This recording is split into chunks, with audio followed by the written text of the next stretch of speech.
What's up, people? I'm back. Today we got Wile Coyote versus Tom Cat by Death Battle. The original video as well as Death Battle's channel will be linked in the description below. Go support them in any way you possibly can. Like, comment, subscribe to them, all that good stuff. And if you have anything you want me to react to, go ahead and let me know in the comment section down below. I read every single comment. Probably gonna watch this later with my dad because he likes both of these characters.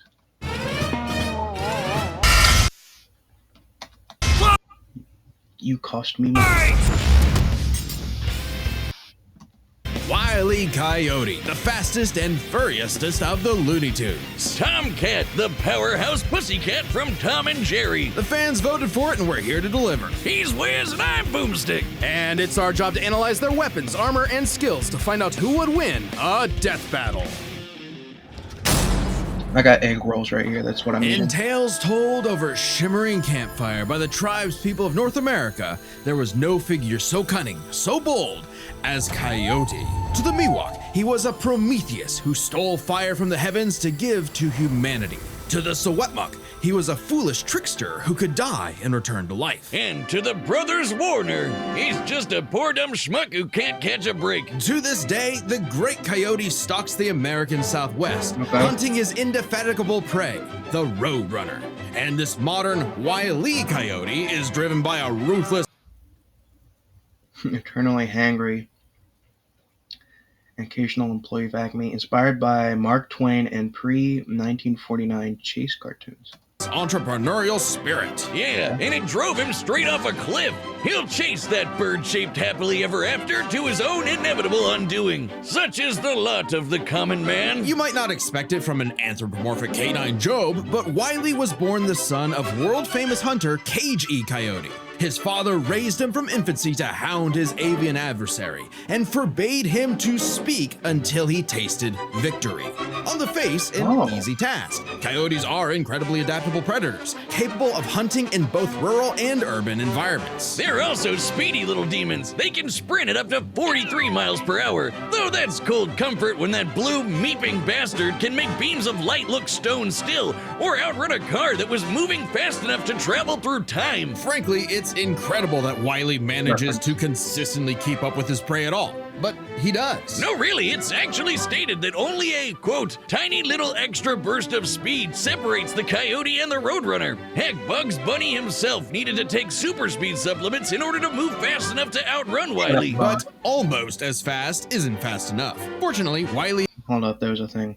Bugs once manually filled the Grand Canyon with a normal shovel within seconds of feet over 57,300 times faster than light. Okay, Fast enough to outrun Wile. But almost as fast isn't fast enough. Fortunately, Wile's got an endless assortment of gadgets, gizmos, and reams of blueprints to make up the difference. He's got your classics like dynamite, anvils, and spring-loaded boxing gloves, along with heavier artillery like heat-seeking missiles, a 10 billion volt electromagnet, and a friggin' trebuchet, a Reddit favorite. Many of which he invented himself and uses in excruciatingly detailed schemes that inevitably go awry. Despite being a self-described super genius, Wile has an officially measured IQ of 3. That's the same IQ as a cactus. Okay, the test results were fake, but he's still an idiot. So why not let a soulless corporation do the hard work for him? Acme sells any product that you can imagine, and Wile is their most devoted customer, contributing up to 99% of its multi-billion-dollar revenue. Thanks for the inherited wealth, Pops.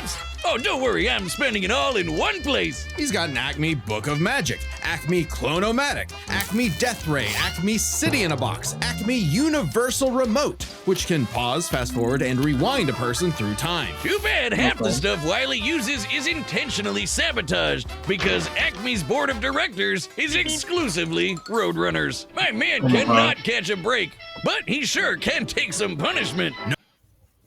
Step into where Horrible. What about?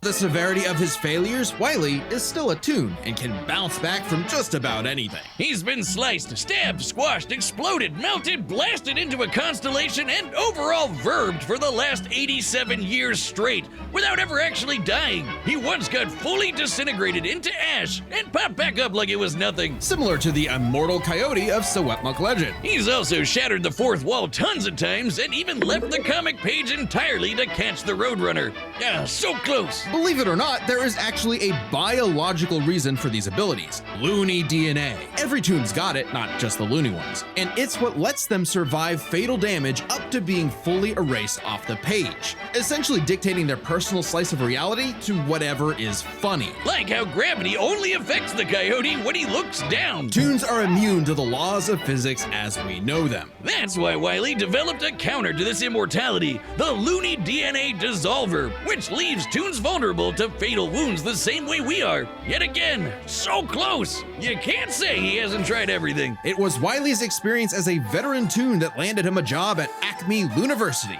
as department chair of the School of Hard Knocks, teaching up-and-coming tiny toons how to use their abilities. Okay, so Naruto. And just like Naruto's jutsus, Toon Force works like an actual power system, with more experienced toons like Wile who are more powerful than their younger counterparts. And that means Wile should be capable of replicating feats and abilities performed by any other Looney Tune, like traveling between different mediums or altering the plot of the cartoon he's in. And my favorite was the time Plucky Duck used Marvin the Martian's matter transmogrifier to suck up the entire universe. And then suck up the animator animating his universe. And then suck up the animator's universe for good measure. Wile's got a cushy 10-year job teaching that stuff. Impressive for an abject failure at his life mission. He's helped stop a meteor from destroying Earth, beat the Monstars in basketball, and even, whoa, snap!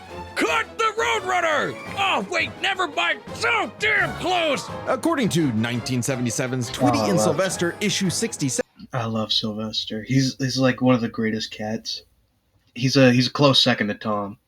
Wile E. Coyote has attempted to catch the Roadrunner 4,776,842 times. Scaling to the present, that's over 10 million failures. That takes dedication, or maybe self-destructive stubbornness, too blinded by bird lust to see the forest for the trees. But Acme's intentional malfunctions and Coyote's recklessness don't account for all of his catastrophes. There's something else, something grander, otherworldly, standing in the way of our furry friend's salvation. Wiz, there's no other way to say it. God is just plain out to get this guy. And by God, we mean the closest thing that exists for Coyote and Roadrunner.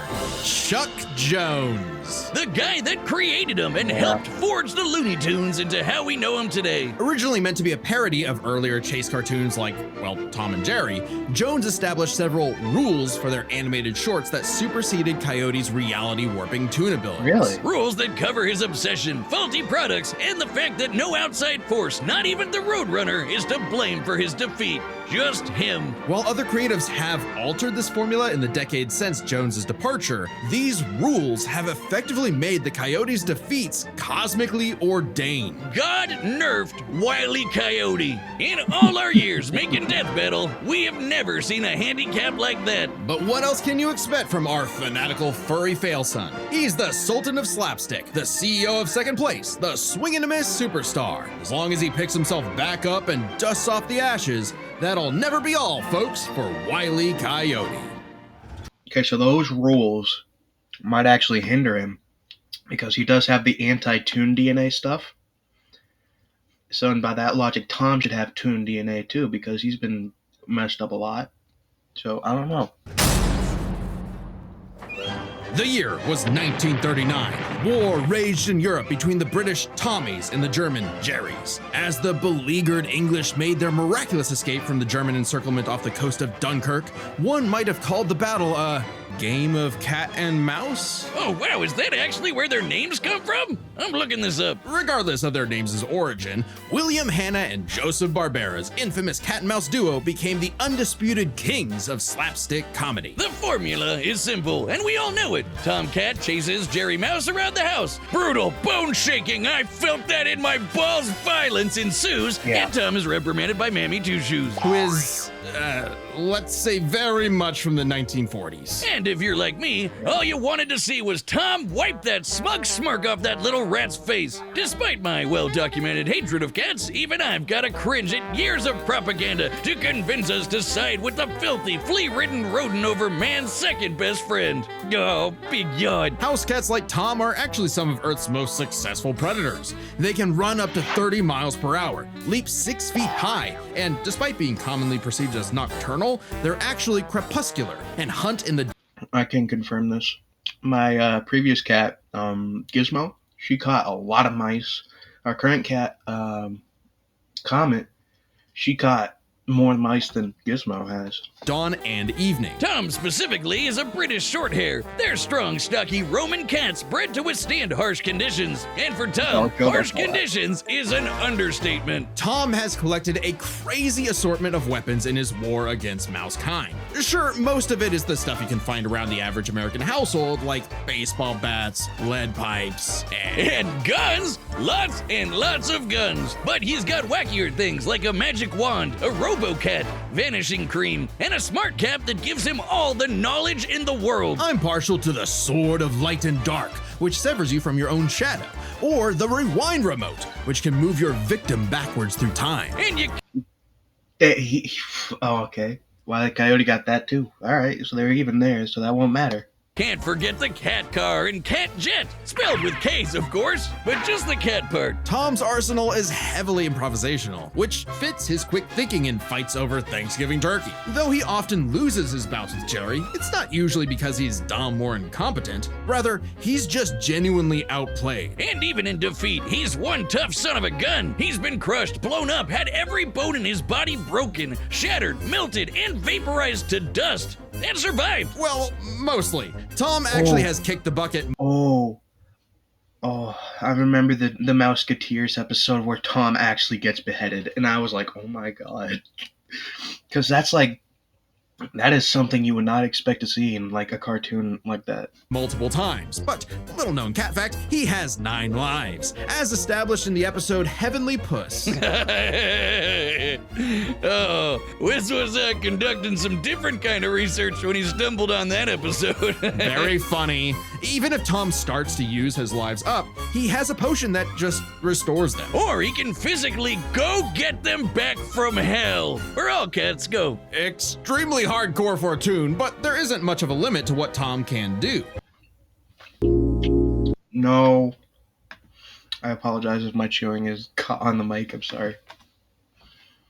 He can clone himself, levitate in the air, make his imagination real, and even break the fourth wall and enter the real world. Yeah, if you only watch the classic cartoons from the 40s, you may be in for a shock. Tom and Jerry gets buck wild, much like the actual inspirations for their names. Thank you, Google. Oh, you're still on this? Toy Whiz. They were actually named after the 2 characters in Pierce Egan's delightful life in London, Jerry Hawthorne and Corinthian Tom. It was adapted to the stage with the title Tom and Jerry, which later became a catch-all term in 1800s England for young drunken rabble-rousers. One could, in fact, say that many rabbles were roused the times Tom destroyed a planet-busting asteroid, lifted up the sun, and was blown up into a constellation. And he was just fine. Just a bunch of stars now, but he's okay. He taked an explosion that launched him through time to the Stone Age and has run through space at massively faster than light speeds. That shouldn't be a surprise when he and Jerry have been at each other's throats for over 80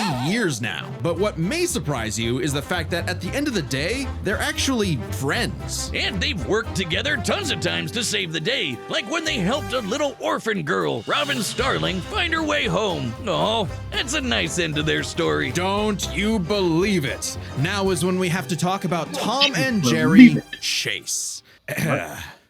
Long ago, the warrior god, Lord of Sichuan, Erlong Shen, battled the tricksy and indomitable Mouse King atop Peach Mountain, leading the goddess Celeste to declare the two the strongest warriors in the realm. And they were, in fact, Tom and Jerry. They were even stronger than Devil Tom, who repelled corruption by the darkness. This mysterious, malevolent force threatened to consume the Tree of Life, whose branches encompass all of time and space. Banding together, these warriors used the star element to dispel the darkness and save the universe. What the fuck? Well, it may sound completely insane. It is. Chase is a Chinese mobile gacha game whose lore is not entirely in keeping with the spirit of the source material. However, it is officially licensed by Warner Brothers Interactive Entertainment, which means we have to include it in our research. So that the gods may grant us mere mortals some heavenly push! No! Friendly rivalry aside, though, Tom has actually managed to catch the little rat fair and square a few times. By my count of the original short, shorts 19 times. I could watch him on repeat forever. Too bad he's still a filthy feline. The only kitty I truly respect is named after booze. Well then, you're in luck, because the Tom and Jerry of English literature later became the namesake for a famous Christmas cocktail. Because there's no better way to get absolutely trashed than with good old Tom and Jerry. Okay. I don't care if I get this one wrong. I'm going with Wile. I don't know why, but I just have a feeling. Guess what? Death Battle has merch now. Get that bad, but I'm skipping. Picking up every... All right, the combatants are set, and we've run the data through all possibilities. It's time for a death battle!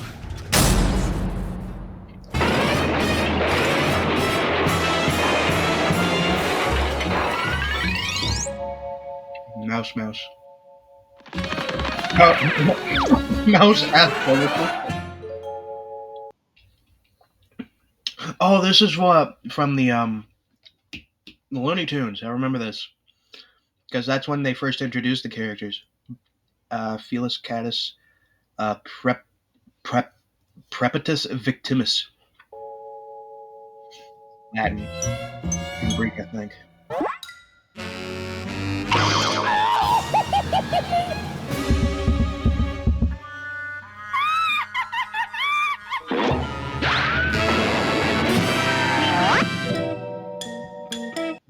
Meepus.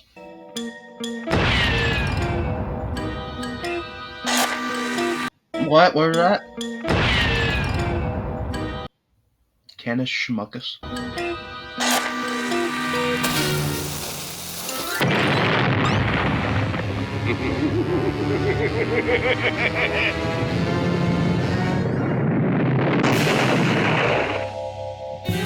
Well,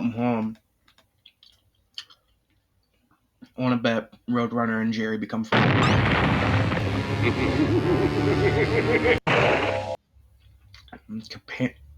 Championus Choiceticus.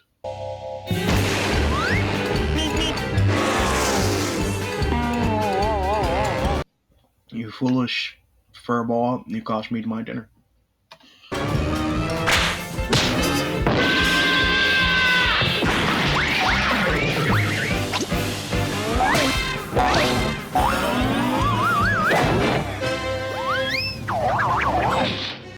I really hope that the bad luck comes to help him.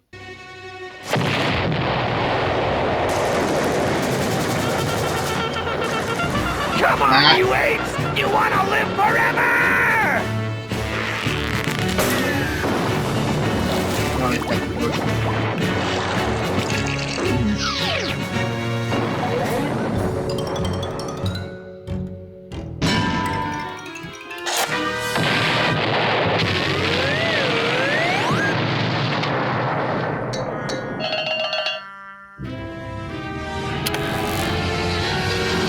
Really hope it comes.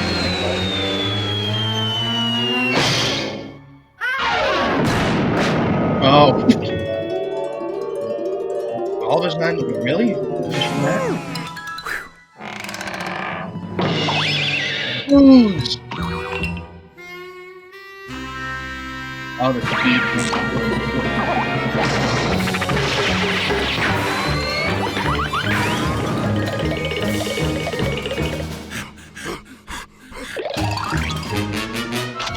Yep.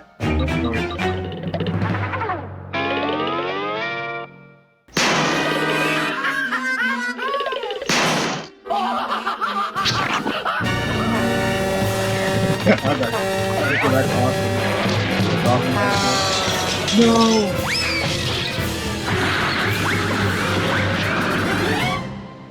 Look down.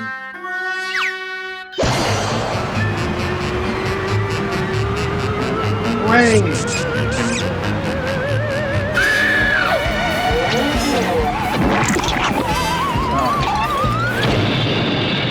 So, fuck off.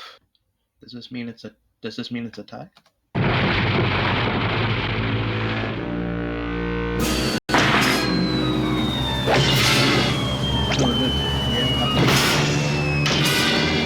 See how you like it?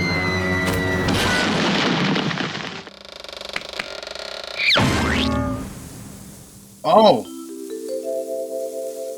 No way. Yes! Yes! Yes! Wile E. Coyote, super genius. And he talks because he tasted victory.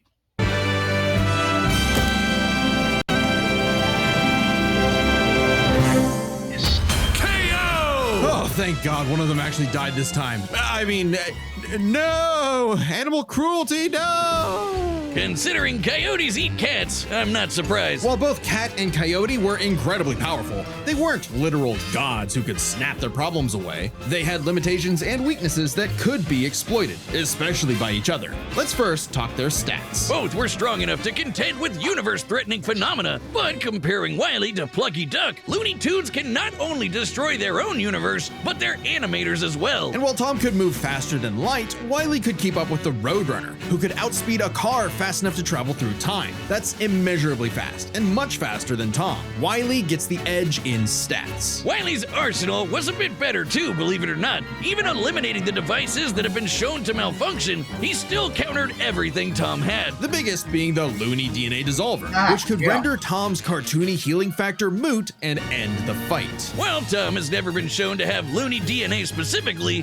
the concept clearly has nothing to do with actual DNA molecules. Looney Tunes have been erased completely and still returned, so it's clearly something more fundamental to their essence. And since the Dissolver works on any tunes, not just the Looney ones, it should apply to Tom. But considering how much of a screw-up Wile is, it wasn't a sure bet. Hell, it could have backfired, especially considering how much more competent Tom is. When it came to intelligence, Wile's engineering and scheming genius were often defeated by his own ego and stubbornness. Tom, on the other hand, was consistently more flexible, pragmatic, and victorious in his fights. He definitely gets the edge there. Oh, and Tom has one other big advantage. He doesn't have God nerfing him. And that's the big question. Was Tom capable enough to benefit from Wile's narrative-enforced bad luck and see the DNA Dissolver backfire against him? That bad luck is a core part of Wile's character as a cartoon. So let's call it his, toonliness. To find the answer, we dug deep through the bowels of Looney Tunes lore and ended up in an unexpected place: Space Jam. Where Wile yet again fails against the Roadrunner, but against the villains of the movie, the Monstars, he actually scores. And scores again in the sequel, more than anyone else. But according to Chuck Jones's rules, that shouldn't happen, right? Throughout his entire history, Wile's cosmically ordained failures only occur when he's specifically chasing the Roadrunner, or other tunes the plot bends around like bugs, because that's what Chuck Jones's rules were written for: Coyote and Roadrunner cartoons. And even then, looking closely, they've been broken a few times throughout the decades, even during Chuck Jones's tenure. Without the universe nerfing him, there's no reason to think Wile couldn't eventually land a hit with the Looney DNA Dissolver. Especially when the only reason it failed was because of the Roadrunner's intervention, a direct violation of Chuck Jones's limitations on the Coyote. And especially when it's the only thing that either one had that could kill the other. Despite lacking Wile's narrative impediments, and despite having a better track record overall, Tom ultimately had no surefire way to kill. This episode was sad. He was just waiting to die. Like, oh my god. Wile, whereas Wile's superior strength, speed, and Looney arsenal ensured his victory. Wile gave one hell of a chase and left Tom Jones in for a rematch. The winner is Wile Coyote. Next time on Death Battle.